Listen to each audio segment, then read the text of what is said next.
नमस्कार, आप देख रहे हैं एपीएन और ये समय है हमारे खास कार्यक्रम लोकतंत्र का। आपके साथ मैं हूं घनश्याम उपाध्याय। लोकतंत्र में आज बात करेंगे कोविड काल में अनाथ हुए बच्चों के संरक्षण की।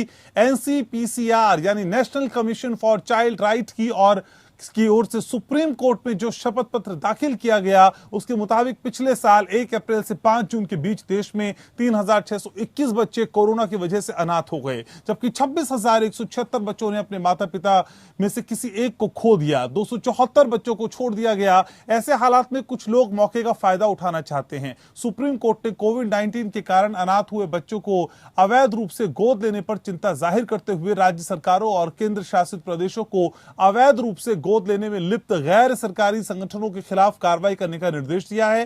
पीठ ने कहा है कि किसी भी एनजीओ को प्रभावित बच्चों की पहचान बताकर और उन्हें गोद लेने के लिए इच्छुक व्यक्तियों को आमंत्रित करके उनके नाम पर धन इकट्ठा करने से रोका जाए। एनसीपीसीआर की ओर से पेश अतिरिक्त सॉलिसिटर जनरल के.एम. नटराज ने कहा कि कुछ बेईमान संगठन और व्यक्ति अवैध रूप से गोद लेने में लिप्त हैं और धन की मांग के लिए सार्वजनिक विज्ञापन प्रकाशित कर रहे हैं। एडवोकेट शोभा गुप्ता ने भी एक संस्था we the women of India की ओर से स्वतः संज्ञान लेते हुए एक आवेदन दायर किया, जिसमें लोगों को अनाथ बच्चों को गोद लेने के लिए आमंत्रित करने वाले सार्वजनिक विज्ञापनों और सोशल मीडिया पोस्ट को कोर्ट में संज्ञान में लाया गया। वहीं कोविड से अनाथ हुए बच्चों को पीएम केयर्स फंड से रिलीफ देने के बारे में क्या प्रारूप होगा, इस पर काम करने के लिए केंद्र सरकार ने और वक्त मांगा है। सुप्रीम कोर्ट ने केंद्र सरकार को वक्त देते हुए कहा है कि वो बताए कि इसे कैसे लागू किया जाएगा। सवाल यह है कि अनाथ बच्चों का संरक्षण कैसे हो, अनाथ बच्चों के नाम पे धन जुटाने वाले पर शिकंजा कैसे कसा जाए, केंद्र और राज्य सरकारों को किस तरह की योजना बनाने की जरूरत है, कानूनी रूप से अनाथ बच्चों को उनका पालन पोषण कैसे सुनिश्चित हो, अभी गोद लेने का क्या तरीका है, कई ऐसे और सवाल है जिनका जवाब आज हम ढूंढने की कोशिश करेंगे। शुरुआत करते हैं इस रिपोर्ट के साथ।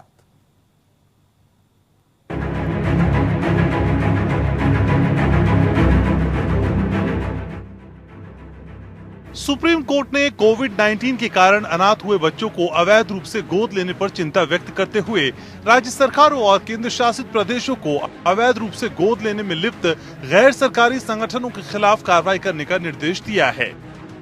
पीठ ने कहा है कि राज्य सरकारों, केंद्र शासित प्रदेशों को निर्देशित किया जाता है कि किसी भी एनजीओ को प्रभावित बच्चों की पहचान बताकर और उन्हें गोद लेने के लिए इच्छुक व्यक्तियों को आमंत्रित करके उनके नाम पर धन इकट्ठा करने से रोका जाए। न्यायमूर्ति एल नागेश्वर राव और न्यायमूर्ति अनिरुद्ध बोस की पीठ ने स्वतः संज्ञान मामले में यह आदेश दिया, जिससे अदालत ने कोविड-19 से प्रभावित बच्चों की समस्याओं से निपटने के लिए शुरू किया था।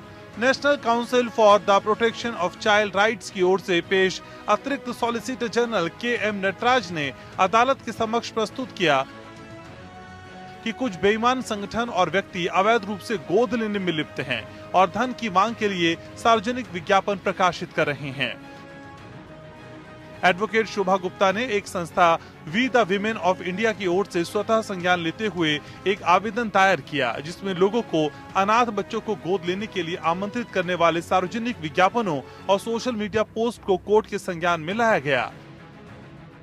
याचिकाकर्ता ने प्रस्तुत किया कि उनमें से अधिकांश नकली हैं और किसी भी स्थिति में केंद्रीय दत्तक ग्रहण संसाधन प्राधिकरण CARA की भागीदारी के बिना किसी को भी गोद लेने की अनुमति नहीं है।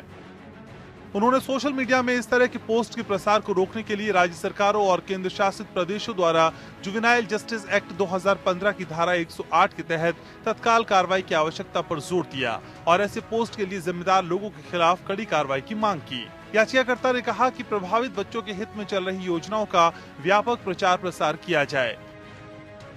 पीठ ने कहा कि हम प्रभावित बच्चों के अवैध गोद लेने के बारे में अतिरिक्त सॉलिसिटर जनरल और एडवोकेट शोभा गुप्ता की चिंता को साझा करते हैं।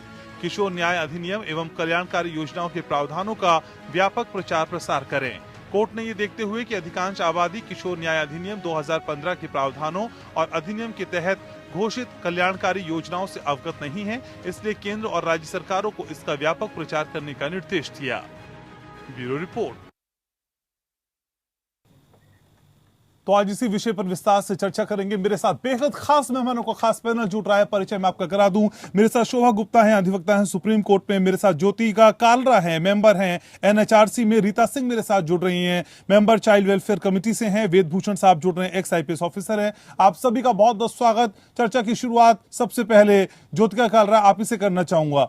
कैसे असल में जो अवैध पैसे के लिए गोद लेने का बच्चों का सिलसिला है, इसको रोकने की कितनी बड़ी जरूरत आपको समझ में आती है और कैसे इसे रोका जा सकता है असल में?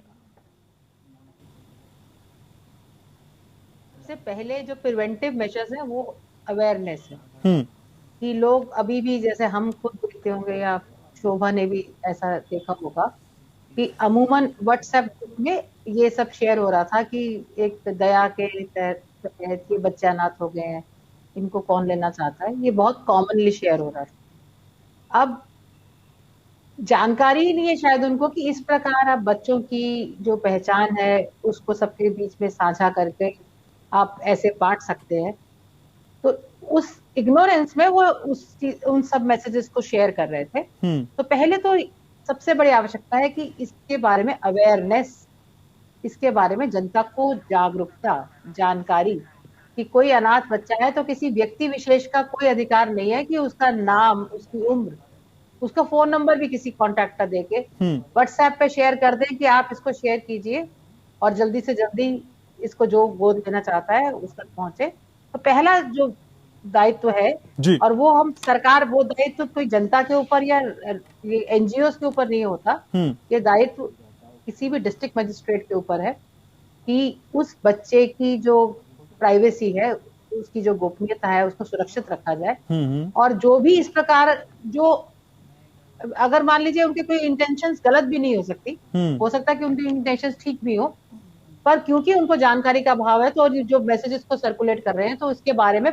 बड़े स्तर पर जानकारी हो, रेडियो में, टीवी में आप एडवर्टाइजमेंट करें। इस प्रकार से अगर कोई बच्चा अनाथ है और उसको कोई देखने वाला नहीं है तो जुवेनाइल जस्टिस एक्ट इस समस्या के साथ क्या प्रावधान करता है, इस समस्या के लिए कानून है और उन कानूनों के तहत इन बच्चों की सुरक्षा सरकार की जिम्मेदारी है। और वो सब जो भी कार्य करने चाहिए उनकी पूरे स्तर पर जानकारी सब तक पहुंचे, ये पहला कदम है। उसके बाद हम आगे बात करेंगे। सबसे पहले ये होना चाहिए कि हर डिस्ट्रिक्ट में जिम्मेदारी नियुक्त की जाए कि किस प्रकार से लोगों तक ये जानकारी पहुंचे, और इसी जानकारी पहुंचने के अंतर्गत ये भी जानकारी प्राप्त की जाए कि कौन कौन से ऐसे बच्चे हैं जिनको की सुरक्षा की आवश्यकता है, जो कि जिनके माता पिता नहीं है, उनका कोई देखभाल करने वाला नहीं है। ठीक है, तो आप कह रही हैं एक प्रॉपर डेटा इकट्ठा करने की जरूरत है और उसके साथ गोपनीयता को भी बरकरार रखना है। आप रहिए मैम मेरे साथ,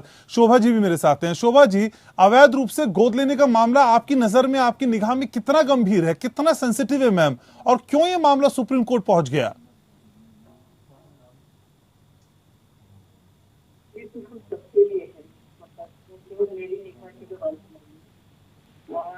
फैक्ट है कि कोविड की वजह से काफी बहुत बच्चे पेरेंट्स लूज कर रहे थे, तो सिंगल पेरेंट लूज कर रहे हो चाहे वो बोथ पेरेंट्स लूज कर। अब ये भी जरूरी नहीं है कि जो भी बच्चे पेरेंट लूज कर रहे हैं उनके पास कोई फैमिली नहीं बची है उनकी केयर करने के लिए, बट जिन बच्चों को एक्चुअली फैमिली नहीं बची है और उनको केयर एंड प्रोटेक्शन चाहिए गवर्नमेंट के थ्रू, और अगर पब्लिकली इंडिविजुअल्स, आप, मैं या कोई भी व्यक्ति शुरू कर दे एक प्रोसेस, कोई एनजीओ प्रोसेस शुरू कर दे, असर्टेन कैसे करेंगे कि वो बच्चे के साथ ट्रैफिकिंग नहीं होने वाली, या वो किसी और पर्पस के लिए ये प्रोसेस, ये बहुत, देखिए आप जब भी किसी बात की चिंता करते हैं तो किस लिए करते हैं कि सही के अलावा क्या गलत पॉसिबल है।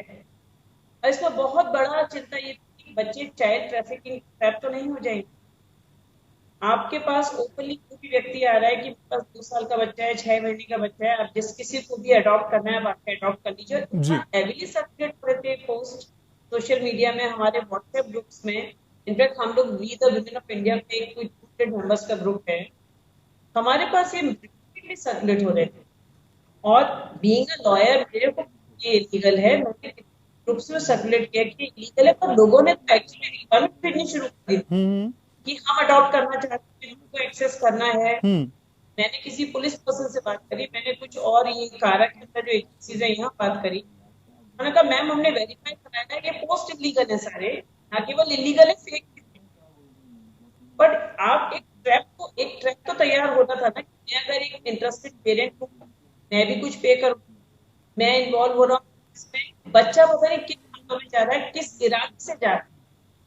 और सबसे बड़ी बात है कि लीगल नहीं है ना, आप मान लीजिए इरादा पूरा सही है, पर आपकी लॉ पर नहीं करती है किसी भी प्राइवेट एजेंसी को पार्टिसिपेट करने के लिए अडॉप्शन में। अडॉप्शन केवल और केवल पॉसिबल है धारा through under the juvenile justice act, nobody else can do that. और इसलिए जरूरी है कि उसको रोका जाए, ऐसे सारे पोस्ट हटाए जाए, क्योंकि हर व्यक्ति लॉ से अवेयर नहीं है। हर किसी को ये नहीं पता चल जाएगा कि लीगल है और हमें नहीं ट्रैप में आना है जी। और इसीलिए खुद तक जाना जरूरी था, क्योंकि ऑल ओवर इंडिया का प्रॉब्लम जाना जरूरी था। एक अगर ऑर्डर आता है, और देखिए आगे से ये हुआ ना, अवेयरनेस बढ़ी। ठीक मैम। सुप्रीम कोर्ट का एक ऑर्डर है, पर इतना प्रॉपरली इसमें स्प्रेड हुआ है ये न्यूज कि लोगों को पता चल रहा है कि ठीक है, रीता जी भी हमारे साथ हैं। रीता जी, असल में भारत में गोद लेने की प्रक्रिया असल में है क्या? गोद लेने की इच्छा जिस दंपत्ति की है, जिस शख्स की है, अगर वो बच्चे को गोद लेना चाहता है तो उसे किस तरह की प्रक्रिया से दो चार होना पड़ेगा, थोड़ा उसके बारे में जानकारी दें मैम। सबसे पहले जो भी पेरेंट्स हैं जिनको गोद लेना है, वो लोग सबसे पहले सिस्टम में इनको आना पड़ेगा।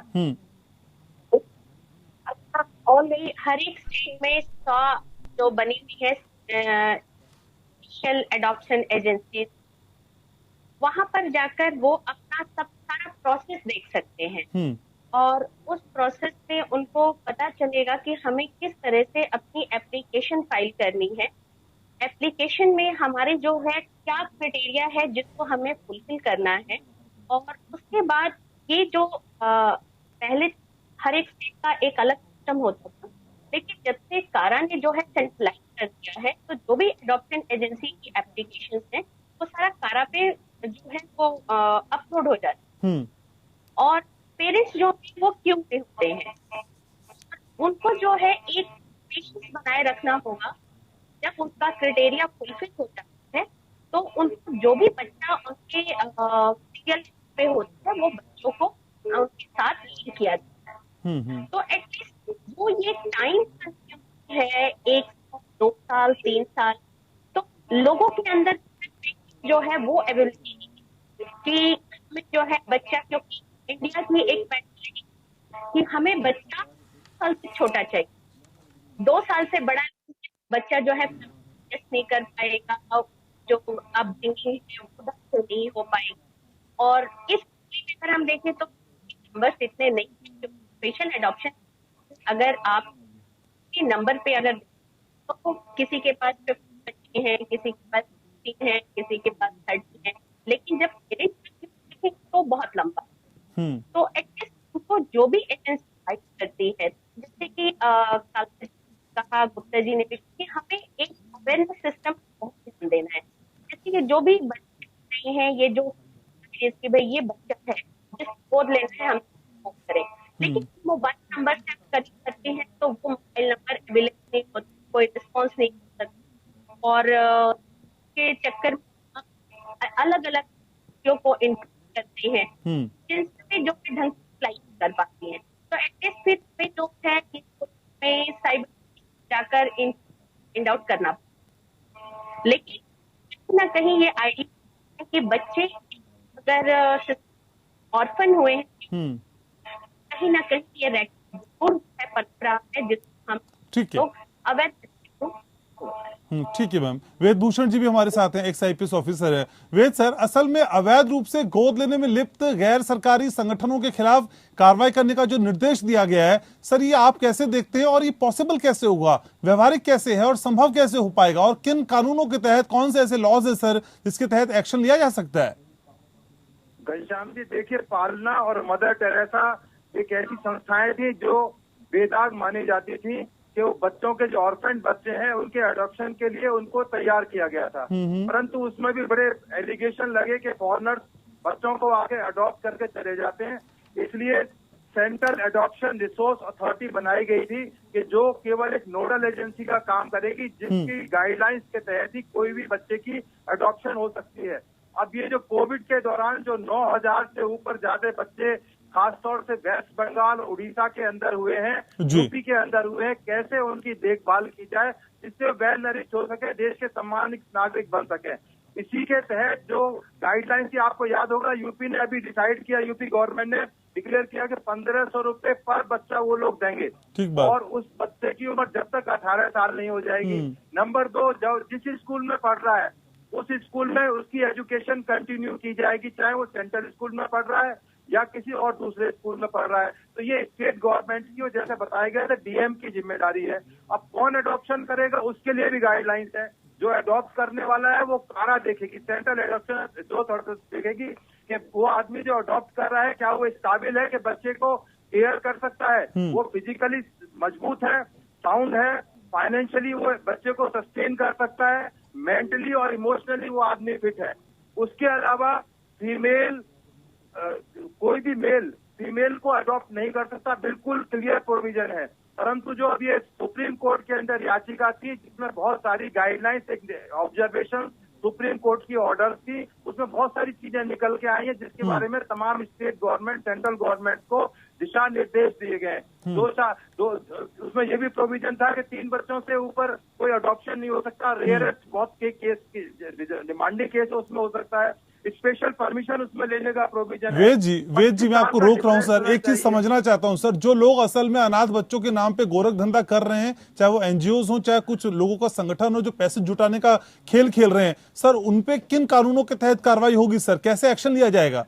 बिल्कुल, उन पर उनकी नाक में नकेल डालने के लिए बहुत सारे कानून है, कानून की कोई कमी नहीं है। जुवेनाइल जस्टिस एक्ट है और एडॉप्शन से रिलेटेड जितने भी कानून है वो तमाम उनके ऊपर एप्लीकेबल है और उसके वो गुनहगार हैं, उनके खिलाफ एक्शन हो सकता है। Court, supreme court highest court है हिंदुस्तान का, जिनकी जो जजमेंट्स है, ऑब्जर्वेशन है, वो तमाम को बातें हैं, उसमें कोई भी ढिलाई नहीं दी जा सकती। तो लॉज में कोई कमी नहीं है, कोई एम्बिग्युइटी नहीं है, केवल एक इच्छा शक्ति चाहिए कि जो 9,000 बच्चे कोविड के मारे हुए, एक कुदरत के मारे हुए बच्चे हैं, यदि हम इनको प्रोटेक्ट नहीं कर पाए तो ये हमारा सारा सिस्टम बेकार है। हम बड़ी बड़ी बातें करें और सारे सिस्टम को प्रॉपर ढंग से ना लागू किया जाए तो ये हम सबके लिए शर्म की बात होगी। इन बच्चों की जिम्मेदारी पूरे देश की है। जो हम चैनल पर बैठे हुए हैं, आपकी भी जिम्मेदारी है, तमाम मंदिर, मस्जिद, गुरुद्वारा, इर्रेस्पेक्टिव ऑफ धर्म, कास्ट, ये हम सब की जिम्मेदारी है इन बच्चों की परवरिश हो। ये छोटी छोटी बच्चियां हैं, कहीं मिसयूज ना हो इन बच्चियों का, कहीं किसी प्रोस्टिट्यूशन में या किसी धंधे में ना लगा दिया जाए। छोटे छोटे बच्चे हैं, उनको नौकर के रूप में ना इस्तेमाल करा जाए घरों में।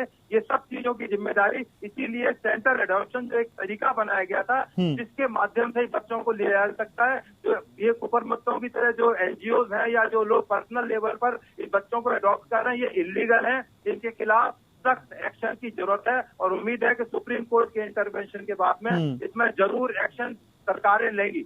ठीक है सर, तो अहम कार्रवाई की उम्मीद की जा रही है, एक भरोसा कम से कम न्यायपालिका की तरफ से मिलता हुआ नजर आ रहा है इस तरह के मसलों में। तो थोड़ा शब्दों को बहुत एग्रेसिवली बोल रहे हैं, अवैध गोद लेने के धंधे को कैसे ले रहा है जी, क्योंकि आयोग की अगर भूमिका है तो एक अलग प्रकार की भूमिका है जी, वो जो कुछ भी होता है उसको ऑब्जर्व करता है और डायरेक्शंस देता है। और जो कानून व्यवस्था से जो आप अभी पीछे वेद भूषण से सवाल पूछ रहे थे जी, कि किस अपराध की श्रेणी में आता है, तो अपराध की श्रेणी में जुवेनाइल जस्टिस में भी 31, 32 में अगर इन्फॉर्मेशन भी आप नहीं देते, आपको जानकारी है कि एक बच्चा need of care and protection, need of care and protection, तो वो जानकारी ना देना भी अपने आप में एक अपराध की श्रेणी में आता है और उस सबका संज्ञान लेना पुलिस की जिम्मेदारी रहती है। एनएचआरसी की भूमिका है चीजों को देखना और अपनी सलाह देना कि किस किस प्रकार से इसको किया जाना चाहिए। तो मैम क्या इस पूरे मसले को अवैध गोद लेने का धंधा ना बोला जाए मैम?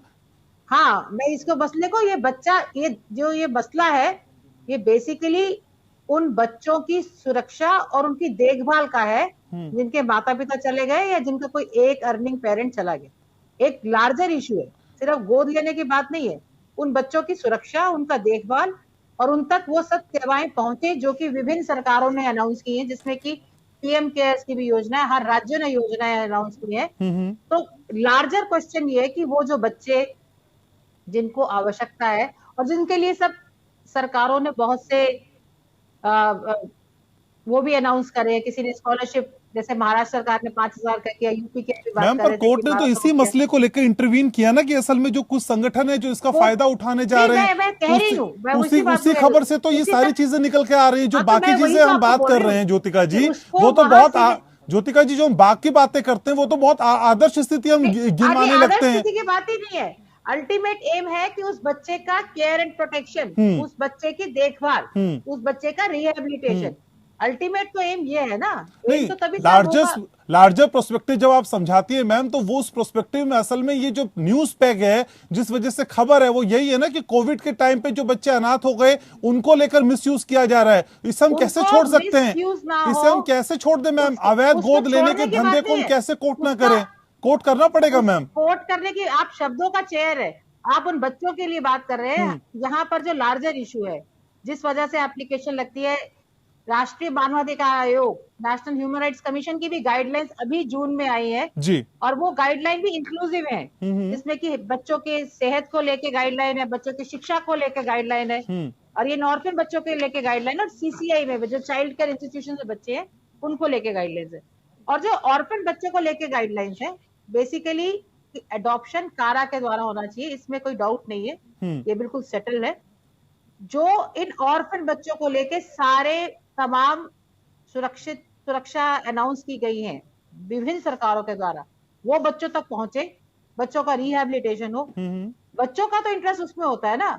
और जो इस प्रकार का गोरख धंधा कर रहे हैं उसको आपको पहले केस रजिस्टर करना होगा। ट्रैफिकिंग हो सकता है, पर उससे पहले उसकी जांच कर उसके ऊपर एफआईआर दर्ज करके उसका इन्वेस्टिगेशन करना पुलिस का काम। पर जो संगठन है जैसे राष्ट्रीय मानवाधिकार आयोग, उसका यही एक लार्जर इशू रहता है, सुप्रीम कोर्ट का भी रहता है कि उन बच्चों का वेलफेयर हो जो बच्चे की जिनके माता पिता नहीं रहे या एक जो भी अर्निंग पेरेंट था वो नहीं रहा, तो कैसे उन तक वो सुविधाएं पहुंचे।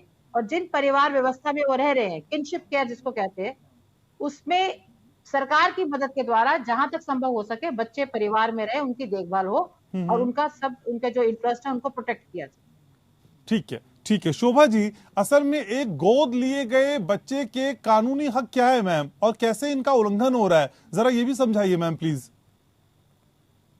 एक तो पहले जवाब दे दूं जो वेदभूषण जी साहब ने पूछा था कि अगर ऐसी कोई संस्थाएं हैं या इंडिविजुअल हैं जो कि इलीगली ऑपरेट हो रही है। देखिए, कोई भी कारण के अलावा अगर ऑपरेट हो रहा है एडॉप्शन के लिए तो इलीगल है, इस बात पे क्लियर है, ठीक है। उसको अलग से इलीगल डिक्लेयर करने की जरूरत नहीं है, वो एक्टिविटी इलीगल है।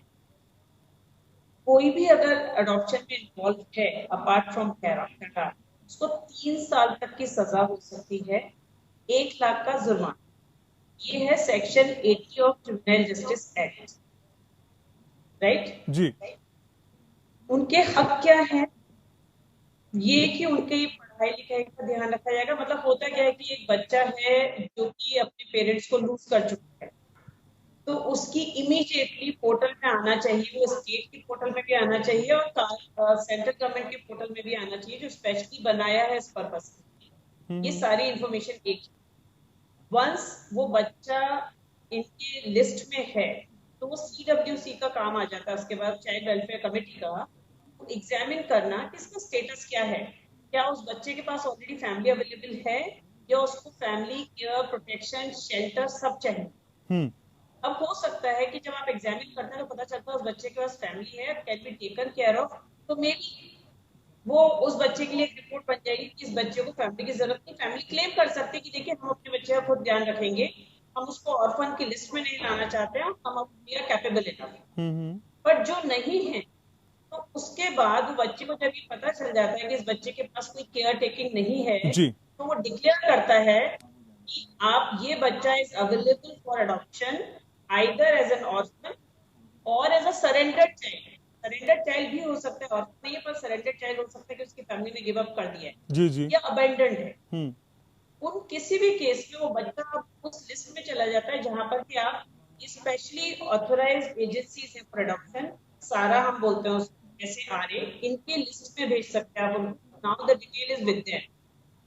जो भी अब इंटरेस्टेड पेरेंट्स जब वो अप्लाई करेंगे उन एजेंसीज को, now the child is available for adoption by the parents, because अब उसकी लिस्ट और उसकी डिटेल्स हैं। बट जब तक बच्चा अडॉप्ट नहीं हो रहा है तब तक शेल्टर प्रोवाइड करना, किसी ना किसी चाइल्ड केयर इंस्टीट्यूट, CCI, उसका एजुकेशन का इंश्योर करना, कि न्यूट्रिशन को इंश्योर करना, उसके ग्रोथ को इंश्योर करना। बच्चा अगर अडॉप्शन में चला जाता है, पारा का सबसे बड़ा बेनिफिट आपके पास क्या है कि उसका पीरियोडिकल अपडेट्स आपके पास आएंगे कि बच्चे का ढंग से ध्यान रखा जा रहा है उन पेरेंट के द्वारा, तो एजुकेशन दी जा रही है। कहीं वो चाइल्ड लेबर को नहीं डाल दिया गया है, कहीं पेरेंट ने अडॉप्शन के नाम पे घर पे एज अ सर्वेंट नहीं कर रहे हैं, कहीं और तो सोल्ड नहीं किया है। देयर आर सेवरल इशू जो कि कारा की एजेंसी पास प्रोटेक्शन ऑफिसर्स होते हैं, DCPUs हैं, ये सब मिलकर उसको ध्यान रखते हैं, उसका अपडेट सबमिट करना एक प्रोसेस है जिससे कि आप एक कवच प्रोवाइड करते हैं प्रोटेक्शन को गवर्नमेंट।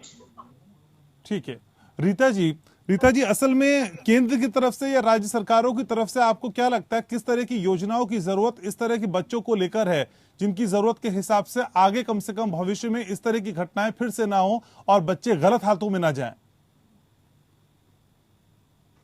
घनश्याम जी की सबसे पहले जो भी हमारे स्टेक होल्डर्स हैं सभी को इस बारे में अवेयर होना बहुत जरूरी है कि एडॉप्शन जो है एक लीगल प्रोसेस है।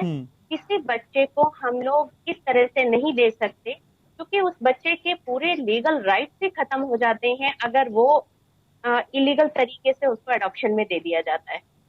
दूसरी चीजें ये है कि हमें हॉस्पिटल में भी जिससे हमारे ये जो भी वार्ड्स हैं, चाइल्ड वार्ड्स हैं, या जो हमारे ये हॉस्पिटल के हमारे हॉस्पिटल्स हैं, उनकी अवेयर होना है कि कोई भी इस बच्चा है जो कि उनके हॉस्पिटल में बर्थ किया है, जिसके पेरेंट्स अपनी बेटी को डिस्क्लोज नहीं करना चाहते, ये जो है अच्छा होना चाहिए कि उन्हें किसको करना है, डिस्ट्रिक्ट चाइल्ड प्रोटेक्शन यूनिट को कॉल करना है, CWP को करना है, हमारे पुलिस करना है। एटलीस्ट वो बच्चा जो वो प्रोसीजर में आ जाए और में या कहीं उसके का जो है एक एथोराइज या गवर्नमेंट जो है ये ऑर्गेनाइज्ड एजेंसी में वो पहुंच जाए जहाँ पे बच्चे का प्रोटेक्शन वगैरह हो सके।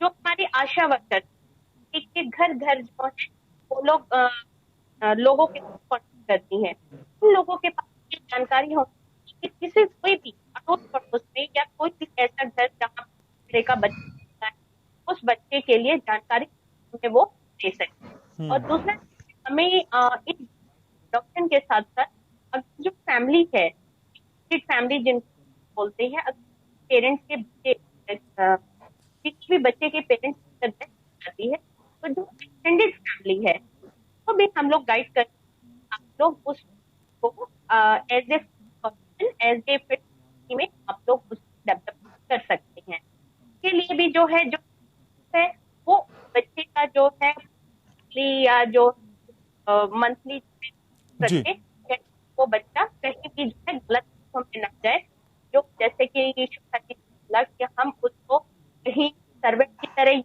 ना कर, कहीं एज ए चाइल्ड यूज न कर पाए या किसी और है जो कि उसके अंदर हम बच्चे रोल होते थे। जी ठीक है मैम, तो बहुत महत्वपूर्ण बातें यहाँ सभी पैनलिस्ट बताते हुए दिखाई दे रहे हैं और हमारे साथ वेद भूषण जी भी हैं।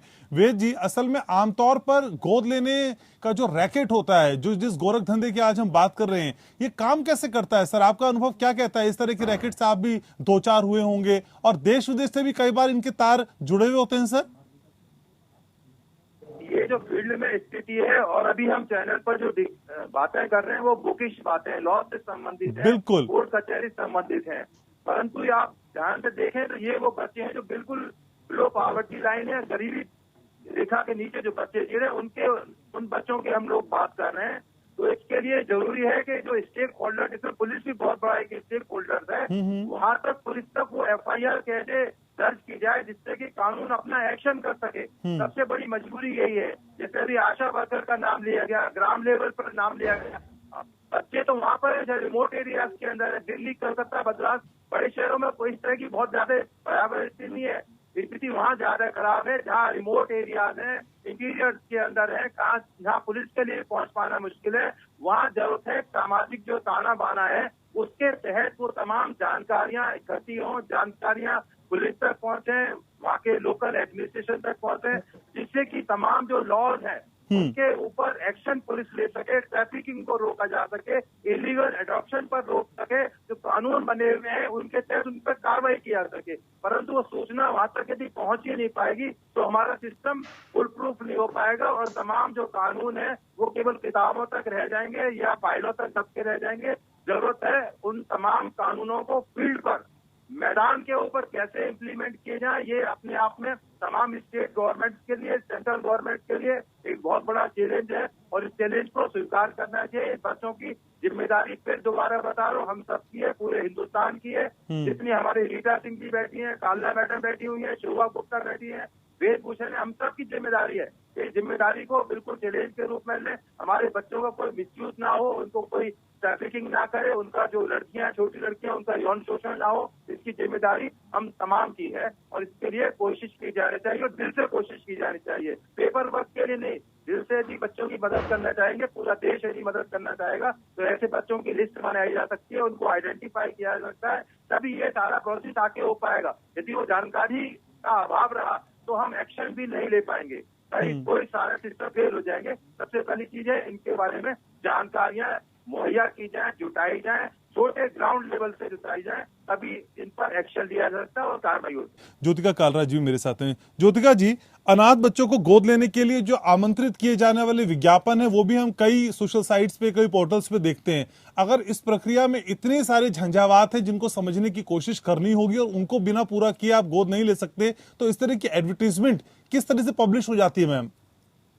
देखिए, जो पब्लिश हो रहा है वो गलत हो सकता है, वो गैर कानूनी हो सकता है, वो अपराध की श्रेणी में आ सकता है, पर वो तभी होगा जब उसका संज्ञान लिया जाएगा। और जैसा मैंने आपको बताया शुरू में जी कि इतने मेरे अपने सर्कल में इतने ये ऐसे व्हाट्सएप ग्रुप्स में शेयर हो रहे थे कुछ, और लोग इसको बहुत एक दया भाव से कि हम तो बहुत अच्छा काम कर रहे हैं उसको शेयर कर रहे थे। तो अब जब तक जानकारी नहीं है कि, जैसे अभी शोभा ने भी बताया कि सेक्शन 85 कौन सा था कि जिसमें 3 साल तक की सजा का प्रावधान है, अगर कारा के अनुरूप एडॉप्शन नहीं होता तो up till 3 years of imprisonment हो सकता है। सिमिलरली जो मैं सेक्शन 32-33 जुवेनाइल जस्टिस एक्ट की बात कर रही थी, उसमें भी अगर आपकी जानकारी में कोई ऐसा बच्चा आता है जो कि in need of care and protection है, जिसको संरक्षण की आवश्यकता है, और आप वो जानकारी कमेटी को नहीं देते हैं, चाइल्ड वेलफेयर कमेटी को नहीं देते हैं, तो वो भी स्वयं में एक अपराध है जिसमें कि 6 महीने की सजा का प्रावधान है। सजाओं का प्रावधान है, अपराध का प्रावधान है, परंतु उन पे कार्रवाई तभी होती है जब उसका संज्ञान लिया जाता है, जब पुलिस उसको कॉग्निजेंस लेती है। कॉग्निजेंस लेना मतलब कि FIR दर्ज करती है और उसके ऊपर कार्रवाई करती है। तो इसलिए जब तक जानकारी नहीं होती और जब तक इस चीज की जानकारी नहीं होती कि जो हम कर रहे हैं वो अपराध है, और किसी एक आधे केस में पुलिस संज्ञान लेके अगर FIR दर्ज कर लेती है, तो एक मैसेज अक्रॉस द बोर्ड जाता है जिनकी इंटेंशन गलत नहीं है। मैं ये कह रही हूँ कि दोनों प्रकार के लोग हैं। कुछ लोग ऐसे भी हैं जो कि इस एडॉप्शन के नाम पर ट्रैफिकिंग करते हैं, बॉन्डेड लेबर है, चाइल्ड लेबर है, ऑर्गन ट्रैफिकिंग है, और कुछ ऐसे भी है जो कि अपने मतलब अच्छे प्रकार से कि हमें बच्चे के लिए एक परिवार ढूंढे, उस भावना से जो लगे हुए हैं। तो दोनों में हमें जानकारी दे के उसको रोकना, और जो अपराध की श्रेणी में आते हैं, जो एडॉप्शन के नाम पे ट्रैफिकिंग हो रही है या बॉन्डेड लेबर है, चाइल्ड लेबर है, ऑर्गन ट्रैफिकिंग है, उसमें सख्त कार्यवाही, ना केवल जुवेनाइल जस्टिस में FIR दर्ज हो, अपितु जो IPC के प्रावधान है जिनके अंदर FIR दर्ज हो सकती है अलग अलग ट्रैफिकिंग वगैरह की, उनके तहत FIR दर्ज होके उन पर कार्रवाई होनी चाहिए। और तारों को ढूंढना चाहिए, क्योंकि ये काम ऐसे छोटे मोटे 1 या 2-3 लोगों का नहीं है, पूरा नेक्सस होता है, पूरा एक मतलब एक ऑर्गेनाइज क्राइम है। तो उसके अंत तक जाना चाहिए। और उसमें जैसे आपने भी मेंशन किया था कि इनके तार जो है देश विदेश में भी जुड़े होते हैं, मतलब विदेशों से भी बच्चों को अडॉप्शन के नाम पे ट्रैफिकिंग होती है। तो उस पूरे मामले को तह तक जाकर उसका सभी अपराधों के अंतर्गत उसका। और ज्योतिका जी, जैसे आप कह रहे हैं कि कुछ लोग हो सकते हैं जिनकी नीयत खराब हो, लेकिन कुछ अच्छी नीयत वाले लोग भी हो सकते हैं जो बच्चों का भला चाह रहे हैं, तो मैम डिफरेंशिएट कैसे होगा? ये तो बड़ा चैलेंज हो जाएगा, ये तो बड़ा टास्क है। इसी को मैं आपको बता रही हूँ ना कि जब इसका, क्योंकि जुवेनाइल जस्टिस एक्ट ये कहता है कि अगर एडॉप्शन इस प्रोसीजर के तहत नहीं होगा तो ये भी अपराध है। सिर्फ इसमें मैं कह रही हूँ कि इसमें आपका ट्रैफिकिंग का एंगल नहीं भी है, बॉन्डेड लेबर का एंगल नहीं भी है, चाइल्ड लेबर का एंगल नहीं भी है, तो भी वो अपराध की श्रेणी में आता है। एडॉप्शन, अगर अडॉप्शन नहीं हुआ, अभी सिर्फ जो हम कह रहे हैं जो व्हाट्सएप मैसेजेस घूम रहे हैं वहां पे उनके जानकारी में आए हैं कि ये बच्चे need of care and protection, तो उस स्टेज पर भी अपराध की 32, 33 जिसमें 6 महीने तक की सजा है। तो जैसे मैंने बताया था, अगर एक आधे केस में भी संज्ञान लिया जाता है और एफआईआर दर्ज होके एक मैसेज जाता है कि जैसे ही आपकी जानकारी में एक ऐसा बच्चा आता है जिसको देखने वाला कोई नहीं है, जो ऑर्फन है, अनाथ है, तो उसकी जानकारी आप इमीडिएटली चाइल्ड वेलफेयर कमेटी के सामने लेके आइए, ना कि आप उसको व्हाट्सएप ग्रुप पे और यहाँ वहां उसके लिए आप कोई पेरेंट ढूंढना शुरू कर दो। तो वो भी एक अपराध है। एडॉप्शन हो जाता है तो एक अलग प्रकार का अपराध है, और एडॉप्शन के नाम पे अगर ट्रैफिकिंग होती है, अलग अलग चीजें अपराध होते हैं, तो उसके और भी गहन और भी गंभीर अपराधों की श्रेणी में आते हैं। तो इस तरह से कार्रवाई पुलिस द्वारा होगी, जानकारी डीएम के द्वारा बांटी जाएगी, समाज या एनजीओ के द्वारा, और तभी लोगों पे हम इस जो पूरी बुराई है इससे दूर कर सकते हैं, और बच्चों तक वो सारे बेनिफिट पहुंचने चाहिए, और बच्चों तक जिनके वो हकदार हैं, जो उनको सरकारों द्वारा, जो उनको जुवेनाइल जस्टिस एक्ट में मिला है, जुवेनाइल जस्टिस फंड भी है, उनके अंतर्गत उनको सब कुछ मिलना चाहिए। ठीक है, शोभा जी भी हमारे साथ है। तो शोभा जी, असल में केंद्रीय दत्तक ग्रहण संसाधन प्राधिकरण की भूमिका इस पूरे प्रोसेस में कितनी इंपॉर्टेंट है मैम? तो थोड़ा एलिब्रेट करिए हमारे व्यूवर्स के लिए। आपने क्या बोला, ये कारा के बारे में बोल रहे हैं? यस मैम, केंद्रीय दत्तक ग्रहण संसाधन प्राधिकरण कितना इंपॉर्टेंट रोल प्ले करता है मैम? देखिए, पहले एक छोटा सा क्लैरिफिकेशन करती हूँ। ज्योतिका भी बता रही थी कि इरादा नेक है और नहीं है, तो ज्योतिका, इसमें सेक्शन 1880 में आइदर आपने अडॉप्शन कर दिया और आपने ऑफर किया चाइल्ड को। The language is if any person और ऑर्गेनाइजेशन ऑफर्स और गिव्स और रिसीव्स एनी ऑफर। तो अगर आप ऑफर भी कर रहे हैं वो अपराध में आ गया। ये क्लैरिफिकेशन जरूरी है, और ये तभी रुक सकता है जब कोर्ट ने बोला है कि आप इसके प्रोविजंस की वाइड पब्लिसिटी करिए। अनफॉर्चुनेट क्या है कि पब्लिसिटी नहीं है। इनके प्रोविजंस की, इसके डूज और डोंट्स की broad publicity not only once, act की रिक्वायरमेंट सेक्शन 108 की रेगुलरली होनी है, रिपीटेडली होनी है जी। जैसे होता है ना कि आप मूवी हॉल में गए, कहते हैं सिगरेट मत पीजिए, हानिकारक है, या आप किसी और चीज के लिए पौधा होगा ये स्वच्छ, ये सारी चीजें जो हम चाहते हैं होना चाहिए तो उसकी विज्ञापन करते हैं। इनके विज्ञापन आना जरूरी है इस वक्त, और ज्यादा ब्रॉडली आने इस वक्त, क्योंकि इंसिडेंट ज्यादा हो रहे हैं। और जहां तक आप कारा का सवाल है रजन जी, उसमें कारा का रोल रीजन है, क्योंकि कारा भी अनफॉर्चुनेटली एडवर्टीजमेंट नहीं करता। ओके, देखिए, कारा क्रिएटेड जुवेनाइल जस्टिस एक्ट, कारा बना है सेक्शन 68 में, तो कारा भी उस प्रोविजन से जो मैंडेट करता है कि आपको पब्लिसिटी करनी है। मैंने कारा की वेबसाइट देखी, उसमें कहीं कोई डिटेल नहीं, बाकी सब कुछ है, विज्ञापन नहीं है। और एक मजेदार बात है, कहीं कोई एक और नंबर नहीं प्रोवाइडेड है, चाइल्ड लाइन या हेल्पलाइन 1098 चाइल्ड लाइन नंबर है, पर अडॉप्शन के लिए आपकी कंट्री में कोई नंबर फ्लोट नहीं हुआ है कि आप एक नंबर में, अगर एक पर्सन हूँ तो मैं उस एक नंबर को डायल करके इन्फॉर्म करूँ कि देखिए मैं अडॉप्ट करना चाहता हूँ बच्चा, आपके प्रोसीजर में शामिल कर लीजिए। अनलेस मैं इंटरनेट पर जाकर, आपकी वेबसाइट पे जाकर उस लिंक को एक्सप्लोर करूँ, अपने आप को फॉर्म भरूँ, तब तक मैं अडॉप्शन के शामिल नहीं हो रहा हूँ। कारा जिम्मेदारियों में लैग कर रही है। हम्म, आज आपको या हम पांचों में से, मैंने तो चली कारक वेबसाइट को पूरा ढंग से देख लिया, हम में से कितने लोगों को पता है कि यहाँ पर स्पेशलाइज अडॉप्शन हैं जिनको उन पेरेंट को अडॉप्ट करने के email ID, phone number listed है वहां पर। जी जी तो ठीक है। एक जो मेजर प्रॉब्लम है कि जिन जिन एजेंसी बनाया गया है, हाँ पे किया जा रहा है सेक्टर, वो लोग अपने काम कर रहे हैं पर विज्ञापन नहीं दे रहे, लोगों तक नॉलेज तो नहीं काम के साथ विज्ञापन की भी बड़ी दर। असल में अनाथ बच्चों को जो अवैध तरीके से हम गोद लेने की आज हम बात कर रहे हैं, इसमें कोर्ट ने कहा कि 2020 के बाद जो अनाथ बच्चे हुए हैं वो एनसीपीसीआर की वेबसाइट पे उनके आंकड़ों को अपडेट किया जाए। मैम, इसका प्रोसेस कैसा रहेगा? अगर जानकारी इस वक्त हमारे पास हो, आप बता पाएं। और फिर ये कितना व्यवहारिक दिखाई देता है, कितना बड़ा चैलेंज भी है असल में? के लिए घनश्याम जी, जो एनसीपीसीआर की वेबसाइट पे जो डेटा जो है वो अपडेट करना है, हर एक स्टेट गवर्नमेंट को ये जो है लिंक किया गया है कि जितने भी इस तरह के डेटा अवेलेबल हैं, being a child welfare committee, मैंने भी अपने ये डेटा जो है अपडेट करके दिया है। और अभी डीएम ने कुछ इनिशिएटिव किए हैं, जैसे कि जितने भी स्टेक होल्डर हैं एक डिस्ट्रिक्ट के अंदर, उन्होंने एक उनका जो ग्रुप बनाया है चाइल्ड प्रोटेक्शन ग्रुप, और उसके अंदर जो भी कहीं ना कहीं डेटा जो है डुप्लीकेशन भी हो रहा है।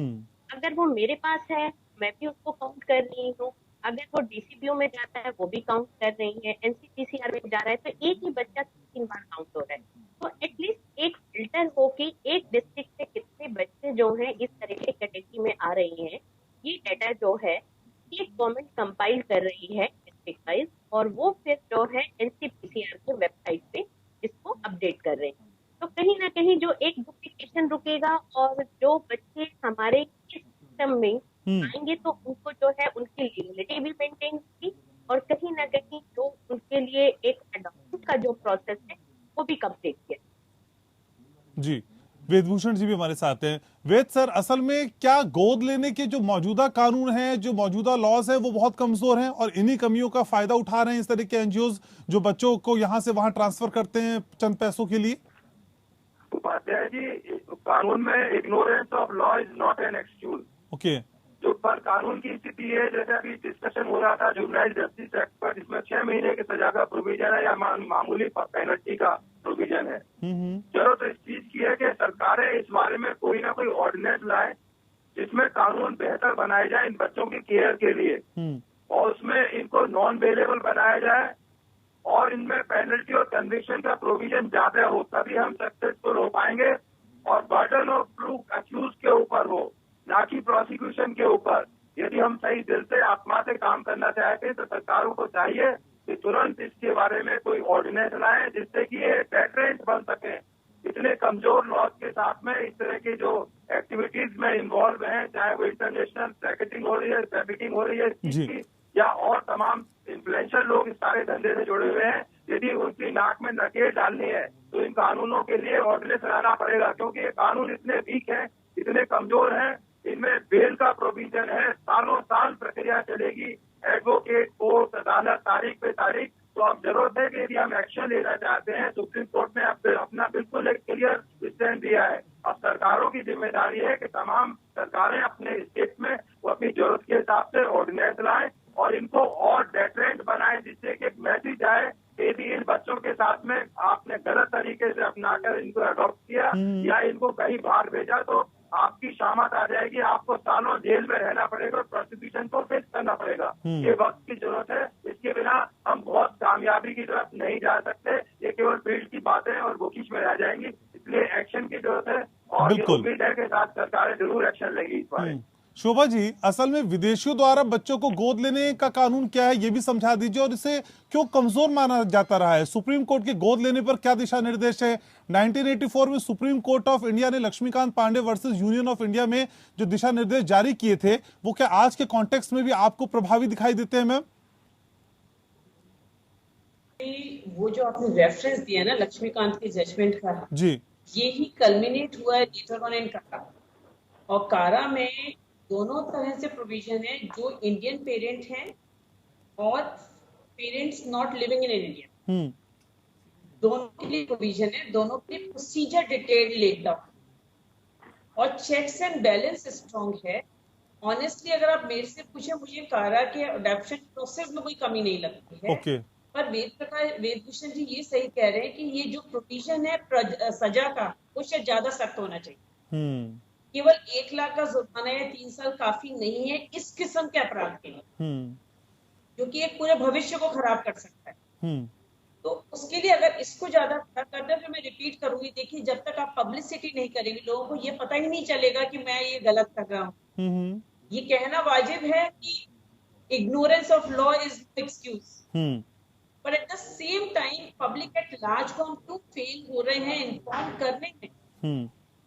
अगर हम ये लोगों को बताते हैं कि ये गलत है, आप ये ना करें, और रिपीटेडली बताएं, तो शायद हम कर पाएंगे, हमको अंदाजा नहीं। ठीक, तो किशोर न्याय कानून 2015 के साथ साथ असल में हमको प्रसारित भी करना होगा और प्रचारित भी करना होगा। बहुत शुक्रिया आप चारों का, आपने समय निकाला, अहम चर्चा में शामिल हुए और अहम बातें हमारे दर्शकों तक पहुंचाई। बहुत शुक्रिया आप सभी का। इसी के साथ लोकतंत्र में आज के लिए बस इतना ही। कल फिर हाजिर होंगे एक नए विषय के साथ।